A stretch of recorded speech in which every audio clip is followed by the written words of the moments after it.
네, 우리는 지난 시간까지 예수님께서 찾아가신 곳이라는 주제로 두 장소에서 벌어진 일을 우리가 살펴봤죠. 첫 번째 장소는 어디였습니까?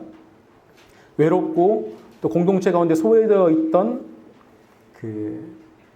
어떤 사람이었죠? 사마리아 여인에게 찾아갔던. 그리고 또 두 번째 장소는 어디였죠? 막 들려요. 막 떼굴떼굴떼굴 막 그 소리가 들리는데 가나안의 무슨 잔치였습니까? 혼인잔치에 가서 예수님께서 무엇을 선포했습니까? 이제 하나님의 나라가 도래했다라는 것을 선포하는 그 장소를 우리가 찾아봤습니다. 근데 오늘은 특별히요, 예수님께서 찾아가신 곳이 아니라 역으로 예수님을 찾아온 사람에 대해서 한번 말씀을 통해 살펴보려고 합니다. 우리는 누구나 부자가 되기를 꿈꾸죠. 그리고 세상은 이런 부자의 삶이 굉장히 행복하고 복 있는 삶이라고 얘기를 합니다. 여러분, 나이의 연배들이 다 있으시니까 이런 광고 기억하실 겁니다. 여러분, 부자 되세요 라는 광고 다 기억하시죠? 모르는 척 하시는 분들 계신데 다 기억하실 겁니다. 그 광고의 카피라이트 문구 때문에 그 광고가 나왔던 시대에 그 카드의 점유율이 굉장히 높아졌다라는 이야기도 있어요. 자, 그렇다면 사람들은 왜 부자가 되고 싶어 할까? 인간은요, 궁극적으로 행복을 찾아가는 그런 습성, 그런 본성이 있는 것 같아요. 이 행복이라는 가치를 실현하기 위해서 사람은 살아갑니다. 그래서 저 사람이랑 내가 연애하면 행복할 거야. 그래서 연애를 합니다. 저 사람이랑 결혼하면 내가 오순도순 행복하게 살 것 같아 하면서 결혼을 합니다. 그렇죠? 그런데 행복하시나요? 행복하시죠? 네, 행복합니다. 그런데 또 그렇지 못한 날들도 있어요. 그러니까 항상 사람은 행복을 찾아가지만 그 행복을 주는 것들 중에서도 결핍을 느낀다라는 거예요. 사람은요, 이 땅에서 주어지는 것들에 대해서요, 절대 충족함을 느낄 수 없습니다. 만족하지 못해요. 언제든지 어느 때든지 결핍을 느끼게 되어 있어요. 제가 결혼 전에 제 아내와, 지금 아내입니다.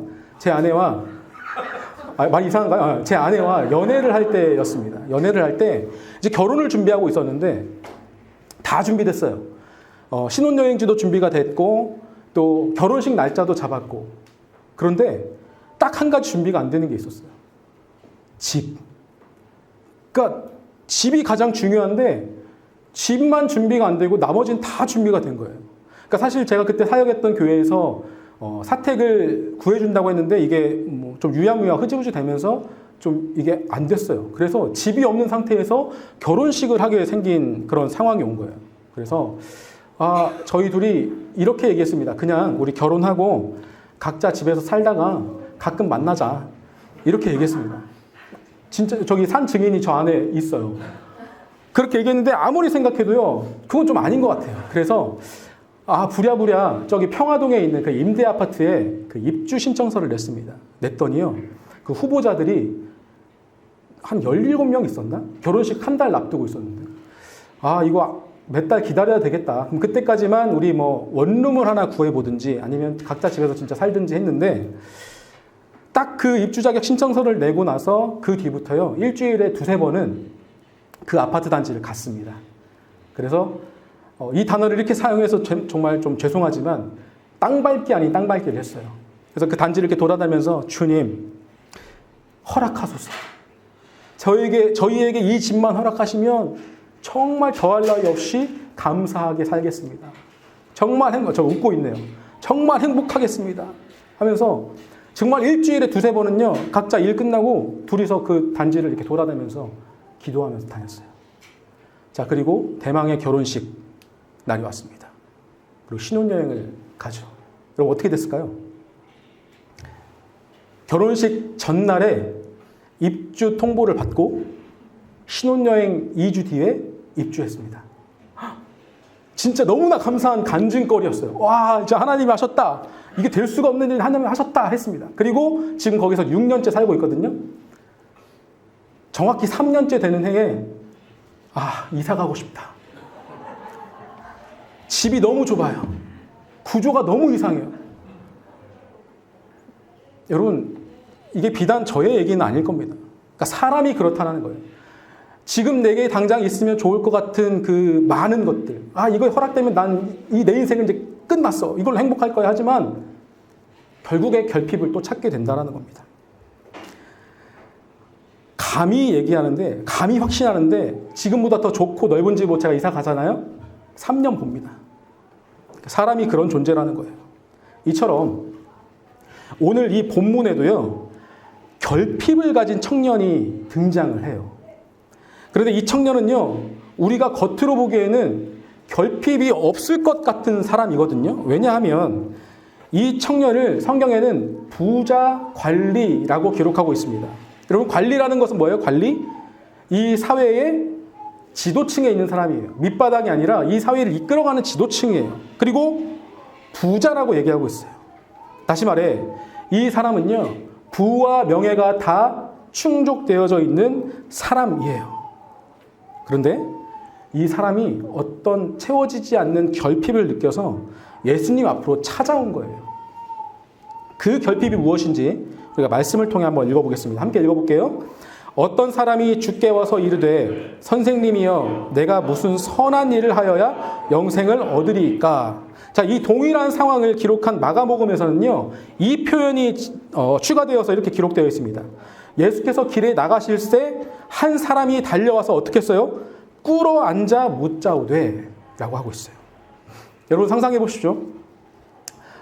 겉보기엔 아무것도, 그러니까 어느 것도 부러울 것 없는 그런 삶을 살아가고 있는 사람이요, 남루하고 해진 옷을 입은 예수님 앞에 나타나서 무릎을 꿇어요. 그런데 그 예수님 뒤에는 누가 있는 거예요? 사회의 말단이었던 어부도 있었고 세리도 있었어요. 그 제자들. 근데 그 앞에서 이 부자 관리가 무릎을 꿇고 이렇게 얘기하는 거예요. 나에게 없는 것이 하나 있는데 이 영생을 내가 어떻게 얻어야 됩니까? 하면서 쭈그려 앉아서 무릎으로 물어보는 겁니다. 그만큼 이 결핍의 충족이요, 이 사람한테는 너무나 중요한 거예요. 그토록 바라는 그 한 가지. 어떻게 하면 영생을 얻을 수 있는가입니다. 아니, 더 정확하게 얘기하면 내가 어떤 선한 일을 하면 영생을 얻을 수 있겠습니까? 라고 물어보는 거예요. 여러분, 이것은요, 사실 이 당시에 사람들이 갖고 있던 보편적인 생각이었습니다. 무엇이냐면 내가 어떤 선한 일을 하면 하나님이 그에 대한 보답으로 영생을 나한테 허락한다라는 관념이에요. 자, 그렇다면 여기서 여러분께 질문 하나 드려보겠습니다. 여러분, 선한 일이라는 것이 무엇일까요? 선한 일. 여러분, 선한 일이 무엇인가요? 뭐 도덕적인 일? 아니면 뭐 악하지 않은 일? 피해를 끼치지 않는 일? 이것이 선한 일입니까? 그 전에 사람이 과연 절대적인 선과 절대적인 악을 구별해낼 수 있을까? 예를 들어보겠습니다. 11세기에 있었던 십자군 전쟁 여러분들 아실 겁니다. 그 시작이 어땠습니까? 빼앗긴 예루살렘 성전을 되찾고 그곳을 순례하는 순례자들을 우리가 보호해주겠다라고 하는 명목으로, 그런 선해 보이는 명목으로 시작된 전쟁이요, 약 100년 동안 이어지면서 수많은 무고한 희생자들을 만들었습니다. 그래서 결국에 이 십자군 전쟁은 지금 어떻게 평가되냐면 이 지구상에 있었던 최악의 전쟁 중 하나라고 평가가 되고 있어요. 조금 더 가벼운 예를 들어볼까요? 여기 축구팀 두 팀이 있어요. 이 한 팀은 정말 예수님을 뜨겁게 믿고 사랑하는 팀이에요. 또 이쪽 팀도 마찬가지로 예수님을 뜨겁게 믿고 사랑하는 팀입니다. 자, 그런데 이 두 팀이 토너먼트 결승에서 만났어요. 자, 어떻게 하겠습니까? 경기 전 정말 뜨겁게 기도하겠죠. 하나님, 우리가 이기게 해주세요. 주님, 우리가 이렇게 노력했습니다. 우리가 꼭 승리하게 해주세요 하고 두 팀이 붙었어요. 자, 경기 후에는 어떻게 됩니까? 누군가는 승자가 되고 누군가는 패자가 되겠죠. 누군가에게는 기도응답이고 누군가에게는 기도응답이 아니겠죠. 여러분, 여기서 선은 무엇입니까? 어떤 팀이 이긴 게 선이에요? 부자 청년이 한 이 질문은요, 마치 인간이 스스로 선한 일을 하는 사람이 돼서 내가 하나님으로부터 영생을 얻을 수 있다라는 그 관념을 가지고 하는 질문이거든요. 그러니까 예수님이 이에 대해서 이렇게 대답하시는 거예요. 어찌하여 선한 일을 내게 묻느냐? 선한 이는 오직 누구뿐인가요? 한 분뿐이에요. 내가 생명에 들어가려면 계명들을 지켜라 라고 말씀하십니다. 그러니까 선한 일, 선한 것은 이 세상에 없다라는 거예요. 선하다라고 말할 수 있는 이는 오직 하나님 한 분뿐이시다라고 말하고 있습니다. 인간이 선할 수 있는 때는 언제냐면 오직 이 선하신 하나님이 주신 계명을 지킬 때 그때 비로소야 인간이 선할 수 있다라는 것입니다. 예수님께서 이 말씀을 하셨을 때요. 이 부자 청년이 무릎 꿇고 앉아서 아차 하면서도 눈이 반짝 빛났을 거예요. 왜냐하면 여러분들 잘 아시죠? 이 당시 유대인들이 얼마나 철저히 이 계명들, 율법들을 지켰는지. 지금도 정통파 유대인들을 보면요. 금요일 저녁부터는 불도 안 꺼요. 엘리베이터 버튼도 안 누릅니다. 움직이질 않아요. 왜요? 안식일은 쉬는 날이기 때문에. 그러니까 그 정도로 율법을 철저히 지켰던 사람이 바로 이때의 유대인들, 또 부자 청년이었습니다. 그래서 이 부자 청년이 다시 물어봅니다. 어떻게 물어봅니까? 이르되 어느 계명입니까? 어느 계명이에요? 라고 물어보는 거예요. 예수님께서 이렇게 대답하시죠. 살인하지 말라, 간음하지 말라, 도둑질하지 말라, 거짓 증언하지 말라, 부모를 공경하라, 이웃을 내 자신과 같이 사랑하라 하신 것이라 하니까 이 부자 청년이 어떻게 얘기합니까? 옳았구나. 이 계명들은 이 부자 청년이 어릴 적부터 지금까지 쭉 지켜오던 것들이에요. 그러니까 이 부자 청년이 자신 있게 다시 이렇게 얘기하는 겁니다. 함께 읽어볼까요? 그 청년이 이르되 이 모든 것을 내가 지켰었는데 아직도 무엇이 부족하니까? 맞아요. 맞아요. 아마도 이 부자 관리 청년은요. 정말 어려서부터 이 계명들을 철저히 지켰을 겁니다. 심지어 부자이기 때문에 구제 사역들도 굉장히 열심히 했을 거라고 추측도 할 수 있어요. 아마 여기까지의 대화에서 이 청년은 이제 기고만장했을 거예요. 왜냐? 내가 지금까지 잘 지켜왔던 것들이거든요. 내가 지금까지 그렇게 살아왔거든요. 그런데도 이 계명을 지켜야 된다고 예수님께서 말씀하셨습니다. 그렇다면 이 의미는 무엇일까? 여러분, 이 부자 청년의 관점은 지금 뭡니까? 내가 당신이 말한 그 계명을 지켰으니 내가 원하는 것을 당신이 나한테 줘라 라는 관점이에요. 그런데요, 사실 이 계명을 지키는 것이요, 하나님께는 어떤 이득이 있을까? 이 계명을 지키는 게 예수님께서는 도대체 무슨 이득이 있을까 생각해 보십시오. 아무런 이득이 없어요. 이 부자 청년은 당당히 내가 그렇게 살아왔으니까 나에게 영생을 달라라고 요구하고 있는 거예요. 근데 성경은 이렇게 말합니다. 내가 오늘 내 행복을 위하여 내게 명하는 여호와의 명령과 규례를 지킬 것이 아니냐. 여호와의 명령과 규례를 지키는 것은 무엇 때문에 지키는 거예요? 하나님 때문에? 예수님 때문에? 아니요. 네 자신의 행복을 위해서 지키라고 하는 거죠. 그러니까 내가 계명을 지킨다고 해서 하나님이 행복해 하신다거나 하나님께 뭔가 이득이 있다거나 하는 게 아니에요. 지금 이 청년의 생각은 뭡니까? 이 당시 유대인들의 생각이 뭐예요? 내가 이만큼 했으니 하나님도 이만큼 해주세요 라는 생각이에요. 이 세상의 모든 종교가 사실 이 틀 안에서 크게 벗어나지 않습니다. 내가 원하는 것을 얻기 위해서 신에게 딜을 하는 거예요. 굿을 보십시오. 신을 달래가면서, 그들이 섬기는 신을 달래가면서 내가 원하는 것을 얻어내는 거예요. 제물을 드리고 기도를 드리고 그리고 거기로부터 복을 받고 건강하고 사업이 범창하는.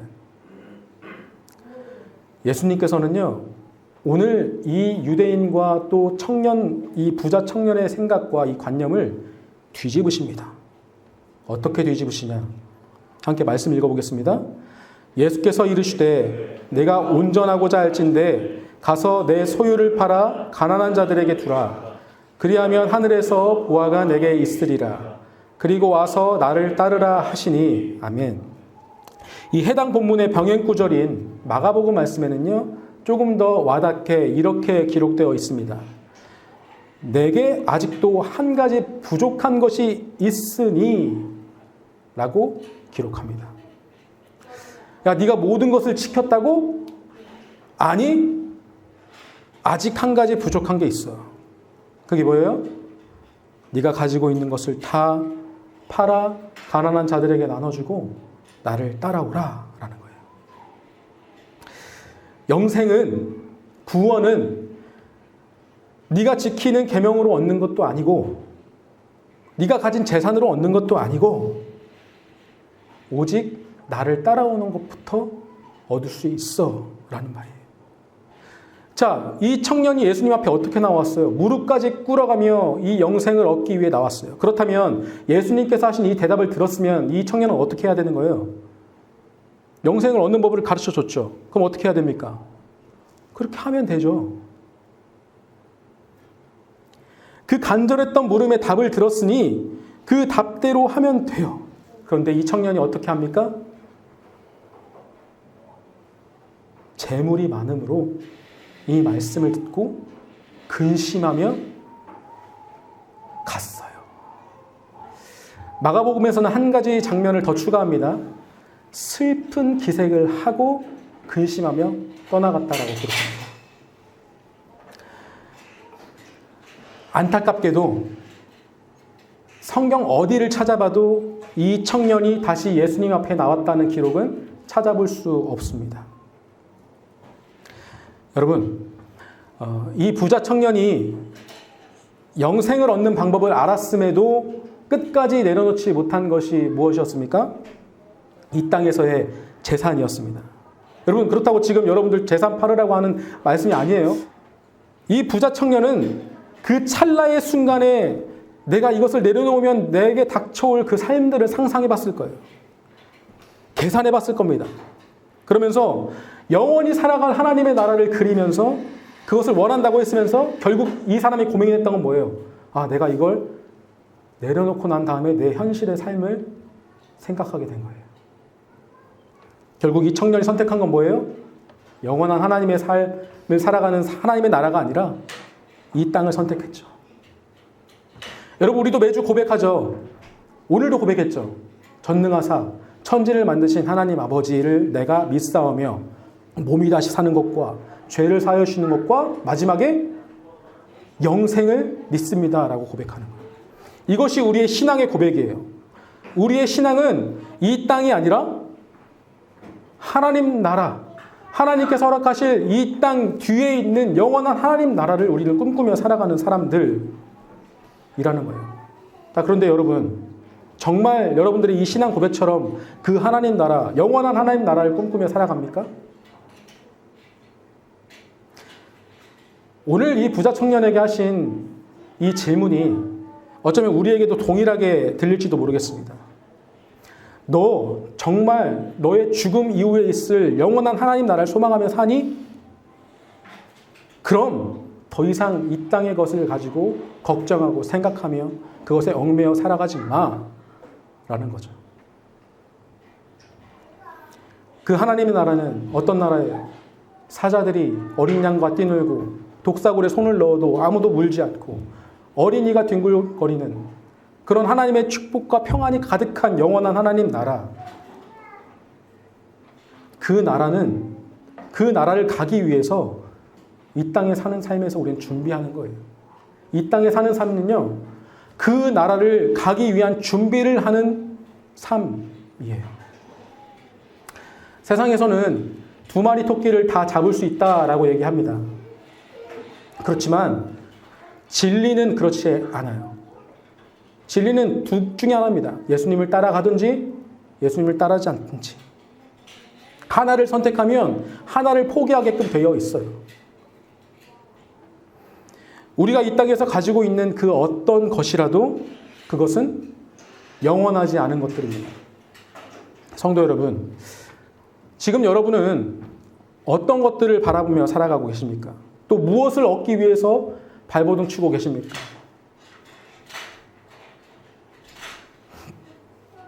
그걸 얻으면 정말 행복해질 것 같다고 생각하십니까? 우리의 진정한 행복은 예수님을 따라가면 나오는 그 영원한 하나님 나라에 있음을 여러분들이 고백하시고 그 땅을 소망하며 살아가시길 바랍니다. 오늘 말씀에 예수님께서 이렇게 말씀하십니다. 너도 한 가지 부족한 것이 있어. 그 부족한 거, 나보다 더 크게 보이는 그거 내려놓고 나를 따르라 라고 말씀하는 거예요. 오늘 이 시간 우리가 찬양 한 곡을 부를 텐데요. 이 찬양을 부름으로 나의 이 연약함과 또 하나님을 따라가겠다는 이 결단하는 마음이 동시에 고백되어졌으면 좋겠어요. 여러분들 잘 알고 계신 찬양일 겁니다. 주는 완전합니다 라는 찬양인데요. 이 찬양 가운데 있는 가사가 바로 우리의 연약함을 고백하며 또 하나님을 따라가겠다는 결단의 고백의 찬양들이 이 가사 가운데 있습니다. 우리가 이 찬양으로 우리의 마음을 다시금 하나님께 결단하며 내가 하나님을 선택하겠습니다. 하나님을 따라가겠습니다 라는 마음을 가지고 이 찬양으로 우리가 고백하도록 하겠습니다.